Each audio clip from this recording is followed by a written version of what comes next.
सी three cycle क्या है? C three cycle को हम और क्या क्या बोलते हैं? सी थ्री साइकिल को हम लोग कैल्विन साइकिल भी बोलते हैं और डार्क रिएक्शन भी बोलते हैं, या बायोसिंथेटिक, या फिर लाइट इंडिपेंडेंट रिएक्शन, या फिर हम लोग कैल्विन मेल्विन साइकिल भी बोलते हैं। तो सी थ्री साइकिल का डिफरेंट डिफरेंट नेम हमें याद रखना होगा।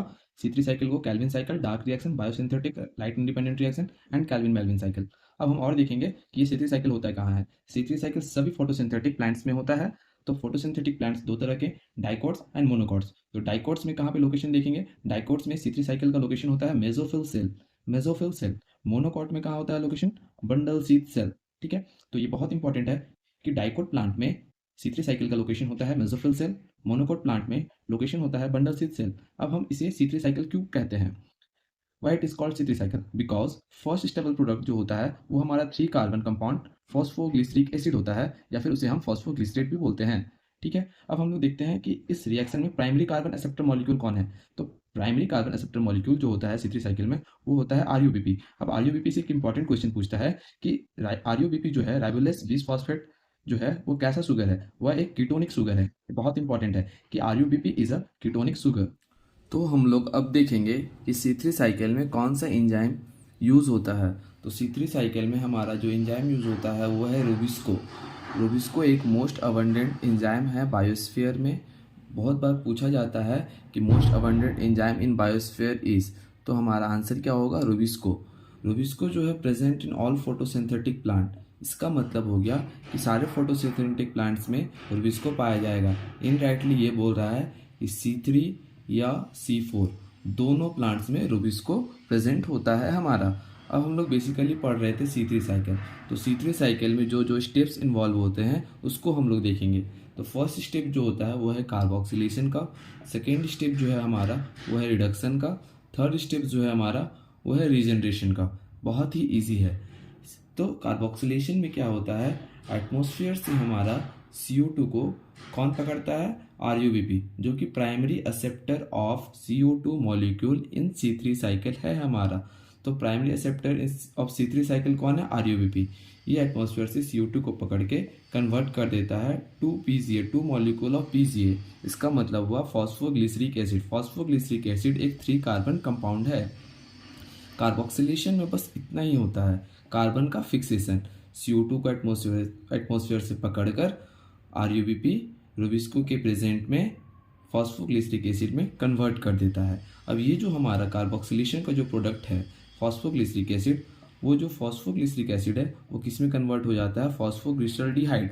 तो ये एक रिडक्शन प्रोसेस है क्योंकि एसिड कन्वर्ट हो रहा है अल्डिहाइड में। तो बहुत इजीली हम लोग इसको याद करके रख सकते हैं। रिडक्शन में क्या होता है? फॉस्फोग्लिसरिक एसिड कन्वर्ट होता है किसमें?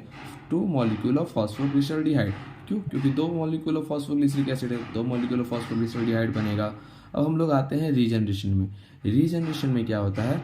जो हमारा प्रोडक्ट रिडक्शन का था, टू मॉलिक्यूल ऑफ फॉस्फोग्लिसरल्डिहाइड, उससे कन्वर्ट हो जाता है फाइव कार्बन का जो RUBP है। क्योंकि साइकिल को कंटिन्यू करना है तो RUBP को रीजनरेट करना होगा। तो रीजनरेशन प्रोसेस में RUBP रीजनरेट होता है हमारा, और एक कार्बन फिक्स्ड होता है जो कि ग्लूकोज बनाता है। ठीक है, तो हम लोगों ने देखा कि कार्बोक्सिलेशन में क्या हो रहा है? कार्बन का फिक्सेशन। रिडक्शन में क्या हो रहा है? Conversion of acid to aldehyde. और हमारा रीजनरेशन में क्या हो रहा है? Regeneration of RUBP for next C3 cycle. अब हम लोग देखते हैं C3 बैलेंस शीट बनाते हैं। C3 बैलेंस शीट का मतलब कि C3 साइकिल में कितना ATP यूज़ हो रहा है, यूटिलाइज हो रहा है, और कितना NADPH यूटिलाइज हो रहा है, इसको हम लोग कैलकुलेट करते हैं। जब एक बार C3 साइकिल चलता है तो 3 ATP और 2 NADPH और एक CO2 मॉलिक्यूल का फिक्सेशन होता है। तो ये 3 ATP 2 NADPH कहाँ से आया? मैंने बताया था कि रिडक्शन में 2 ATP का यूज़ होता है, साथ ही 2 NADPH का यूज़ होता है, और एक ATP का यूज़ होता है हमारा रीजनरेशन वाले स्टेप में। तो टोटल इसी को मैंने लिखा है 2 + 1 3 ATP और 2 NADPH। तो एक साइकिल C3 का चलेगा तो 3 मॉलिक्यूल ऑफ ATP और 2 NADPH का यूज़ होगा एक कार्बन, एक मॉलिक्यूल मतलब 1 CO2 मॉलिक्यूल का फिक्सेशन होने के लिए। तो यदि हम लोग C3 साइकिल का प्रोडक्ट यानी कि ग्लूकोज बनाना चाहते हैं तो साइकिल को हमें 6 टाइम्स चलाना होगा, और ये जब साइकिल 6 टाइम चलेगा तो टोटल कितना ATP का यूज़ होगा? 3 × 6 18 ATP। उसी तरह से NADPH कितना यूज़ होगा?